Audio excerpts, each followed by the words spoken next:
My psycho friends begged me to let them babysit my baby. My daughter came back crying every time. When I checked what was wrong, I had to call the cops. I have a daughter, Allison, who is 1 year old.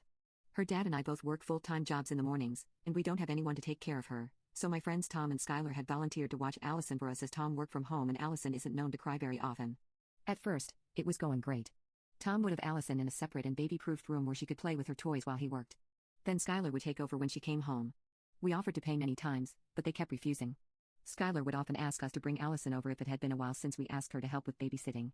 Finally, we agreed to them having Allison 3 days a week, but they made us promise to stop offering to pay them. It was great for a while. It really worked out. But then Allison started coming home with rashes from stale diapers. She'd be extremely fussy and hungry by the time we got home. We would talk to Tom and Skylar about this and request they be more observant of her diapers, at the very least. Her thrashing and screaming because diaper ointment hurt broke my heart every time. Especially since I knew it was avoidable. They'd say yes, but after a while would go back. They have recently started lying to get out of our arraignment.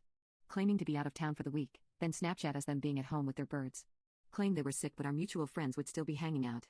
And claiming that they wouldn't be at home all week for work, when Tom works strictly from home. His job doesn't even have a main office.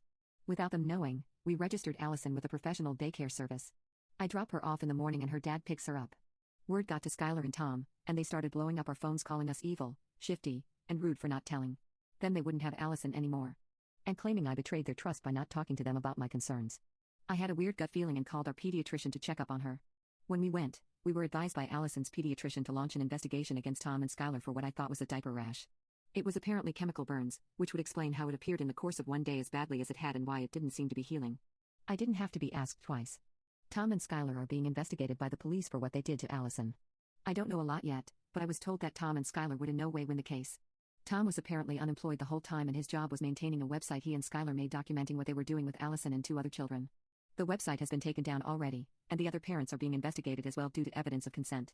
A detective also informed me that Tom and Skylar had admitted guilt to their actions. I haven't been told what the actions were, but my husband knows, and he has said that Tom and Skylar were lucky the police found them first.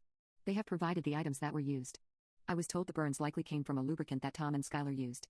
I didn't ask why they had it, and I'm praying it was intended as a desitin substitute. That was probably naive of me. Allison is still home with me, and my husband and I are looking into a multitude of therapy options. I wish she could talk and understand that we won't let anything happen to her again, but for now, I will settle with holding her when she needs me, and rubbing her back when she goes to sleep. Life will not be the same moving forward for a while and I know that.